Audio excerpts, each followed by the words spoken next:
ভোরের আলো যখন দেওরাগঞ্জ পরিত্যক্ত স্কুলের দেওয়ালে পড়ছে, তখনও ভেতরের অন্ধকারটা আমার সঙ্গে লেগে আছে। ঈশান চুপচাপ ব্যাগ গুছাচ্ছিল। ইএমএফ ডিভাইসটা বন্ধ, তবু যেন ওর হাত এখনও কাঁপছে। আমি বললাম, সবারটা কি এমনই শান্ত হয়ে যায়?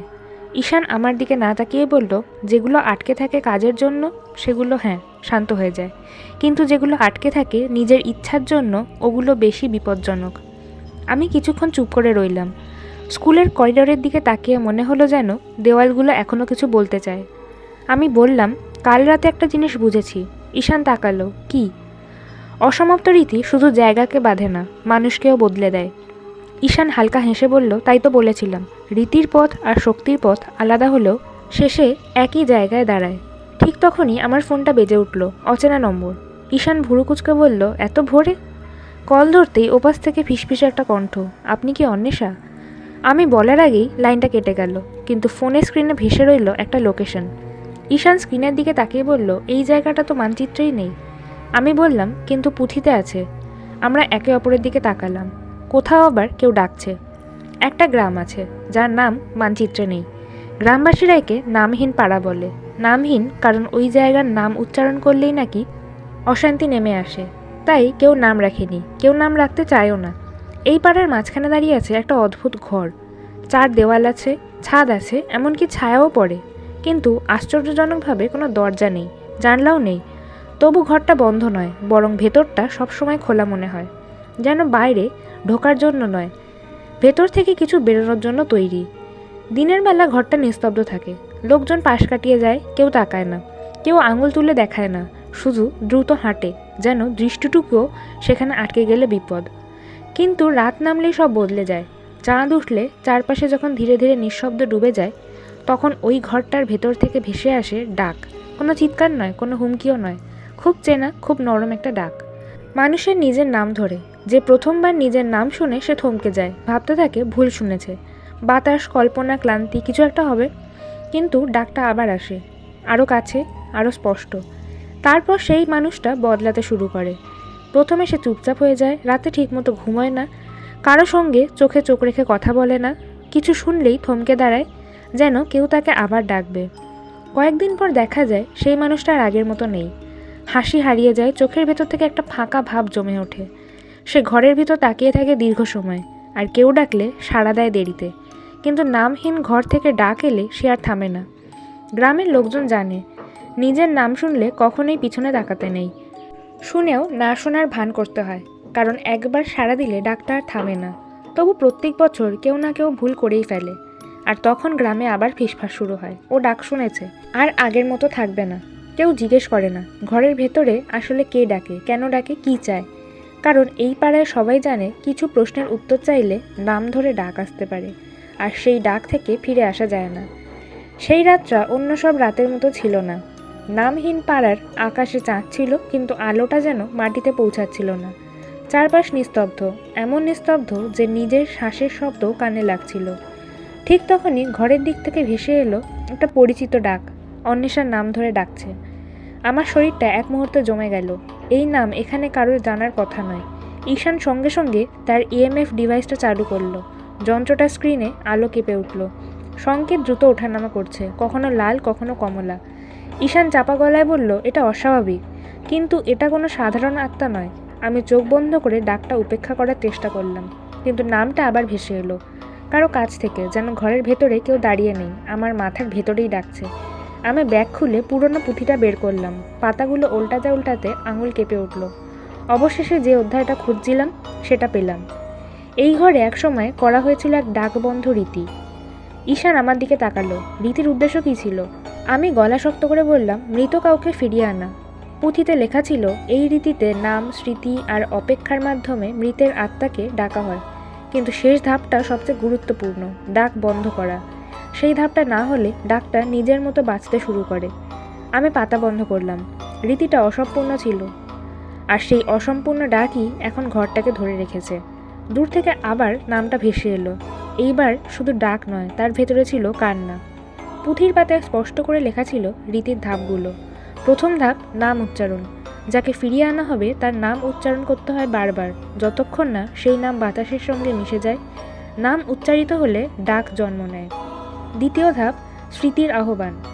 ডাকার সঙ্গে সঙ্গে জুড়ে দিতে হয় স্মৃতি, হাসি, স্পর্শ, কণ্ঠস্বর। মৃত মানুষটাকে আবার মনে পড়াতে হয় সে কে ছিল, কার সঙ্গে ছিল।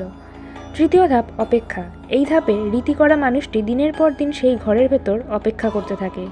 বিশ্বাস করা হয় অপেক্ষার গভীরতাতেই ডাক শক্তি পায়। এই 3টি ধাপ সম্পন্ন হয়েছিল, কিন্তু চতুর্থ ধাপ, ত্যাগ, সেটা কখনো করা হয়নি। ত্যাগ মানে ছিল সবথেকে কঠিন কাজ, ডাক দেওয়া বন্ধ করা, স্বীকার করা যে যাকে ডাকা হয়েছে সে আর ফিরবে না, নিজের ইচ্ছাকে ছেড়ে দেওয়া। এই রীতিটি করেছিল একজন মা।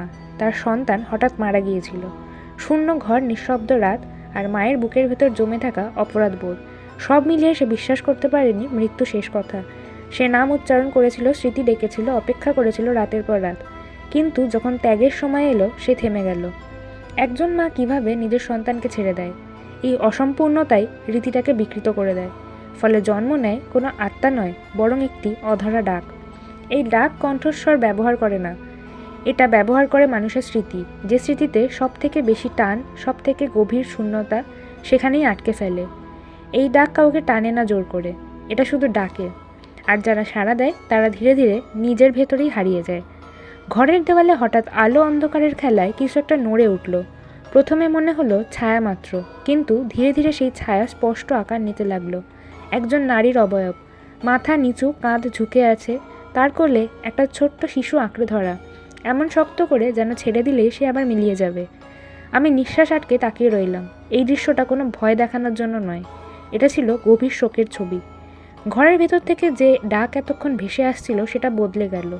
নাম ধরা ডাক আর রইল না, সেটা ক্রমে কান্নায় পরিণত হলো। ভাঙা, চাপা, দম বন্ধ করা কান্না। এমন কান্না যা কানে শোনা যায় না, শুধু বুকে গেঁথে রাখা যায়। ঘরের বাতাস ভারী হয়ে উঠল, দেওয়ালগুলো যেন একটু একটু করে বেঁকে যাচ্ছে, মেঝেটা কেঁপে উঠল। বাস্তবতা নিজেই তার গঠন হারাতে শুরু করলো, যেন এই জায়গায় আর ঠিকমতো পৃথিবীর অংশই নেই। ঈশান ইএমএফ ডিভাইসটা উঁচু করে ধরল। স্ক্রিনে আলো উন্মত্তের মতো ঝিলমিল করছে। হঠাৎ যন্ত্রটা নিজে থেকেই বন্ধ হয়ে গেল। ঈশান ধীরে ধীরে হাত নামিয়ে আনলো। তার চোখে এবার ভয় নয়, বোঝাপড়া। এটা কোনো আত্মা না, সে বলল চাপা গলায়। এটা আবেগ, এটা শোক, এটাকে মাপা যায় না। সে আমার দিকে তাকালো। যন্ত্র দিয়ে এই সমস্যার সমাধান করা সম্ভব নয় অন্বেষা, এখানে অন্য কিছু লাগবে। আমি বুঝে গেলাম, এই ঘরে লড়াই করতে হলে শক্তির সঙ্গে লড়তে হবে না, লড়াই করতে হবে ছাড়তে না পারার যন্ত্রণার সঙ্গে। আর সেই লড়াইটা সব থেকে কঠিন। আমি পুঁথিটা ধীরে ধীরে বন্ধ করলাম। এই মুহূর্তে কোনো মন্ত্রের দরকার নেই, কোনো নামেরও নয়, কারণ এখানে ডাককে থামাতে হলে শক্তি নয়, সত্য দরকার। আমি ঘরের মাঝখানে দাঁড়ালাম। বাতাস ভারী, শ্বাস নিতে কষ্ট হচ্ছে। দেওয়ালে ভেসে থাকা মায়ের ছায়াটা কাঁপছে, যেন আমার দিকে তাকিয়ে আছে। আবার তাকানোর সাহসও পাচ্ছে না। তার কোলে থাকা শিশুটাকে সে আরও শক্ত করে জড়িয়ে ধরল। আমি কথা বললাম, কোনো উচ্চস্বরে নয়, কোনো আদেশের মতোও নয়, যা ছিল তা ছিল। ঘরের বাতাস থমকে গেল। কান্নার শব্দ থামার আগেই যেন শব্দের উৎসটা কেঁপে উঠল। আমি আবার বললাম, ফিরিয়ে আনা যায় না। ছায়ের হাতটা একটু ঢিলে হলো। শিশুটার অবয়ব হালকা হয়ে এলো, যেন আলো তাকে ছুঁয়ে দেখছে। শেষ বাক্যটা বলতে গিয়ে আমার গলা কেঁপে উঠল, তবুও থামলাম না। ছেড়ে দিতে হয়, এই কথাটাই সব থেকে গুরুত্বপূর্ণ এবং কঠিন ছিল। শুধু তার জন্য নয়, আমার নিজের জন্য। এক মুহূর্তের জন্য সব কিছু স্থির হয়ে গেল। তারপর ধীরে ধীরে মায়ের মুখটা পরিষ্কার দেখা গেল। তার চোখে আর আকুলতা নেই, আছে গভীর ক্লান্তি, আর তার নিচে জমে থাকা একরাশ শান্তি। সে মাথা নাড়ল, খুব ধীরে, সম্মতির মতো। শিশুটাকে শেষবার বুকে চেপে ধরে সে চোখ বন্ধ করলো। আলো তার শরীর ঘিরে ধরল। কান্না মিলিয়ে গেল নিঃশব্দে। ঘরের বাতাস হালকা হয়ে এলো। দেওয়াল সোজা হয়ে দাঁড়ালো। বাস্তবতা আবার তার জায়গায় ফিরে এলো। রীতির শেষ ধাপ, ত্যাগ, অবশেষে সম্পন্ন হলো। আর সঙ্গে সঙ্গেই ডাক থেমে গেল। ডাক থেমে যায় হঠাৎ করেই, কোনো ধীরে ধীরে নয়, কোনো প্রতিধ্বনি ছাড়াই। যেন কেউ শব্দের উৎসটাই মুছে দিয়েছে। ঘরের ভেতর জমে থাকা ভারী বাতাস হালকা হয়ে আসে।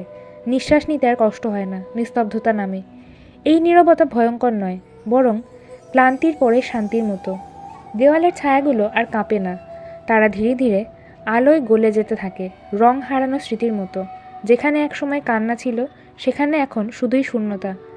ঠিক তখনই ঘরের সামনের দেওয়ালে শেষবারের মতো কিছু একটা ফুটে উঠল।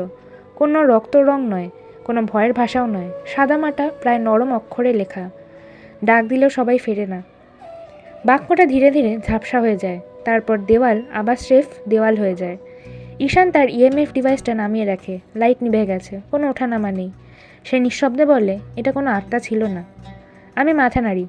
কিছু ভয় জন্মায় মানুষের না ছাড়তে পারা আবেগ থেকে। আমরা দুজনেই বুঝে যাই সব অশুভের উৎস মৃত্যু নয়, কিছু অন্ধকার জন্ম নেয় ভালোবাসা থেকেই, যখন ভালোবাসা ছেড়ে দিতে শেখে না। নামহীন ঘর নিঃশব্দে দাঁড়িয়ে থাকে, আর আমরা সেখান থেকে বেরিয়ে আসি একটু বেশি বোঝা নিয়েই। এরপর ঈশান আর অন্বেষা কোন ঘটনার সমাধান করলো জানতে হলে চ্যানেলটা সাবস্ক্রাইব করে রাখবেন, আর গল্পটা ভালো লাগলে ভিডিওটাতে একটা লাইক করে দেবেন।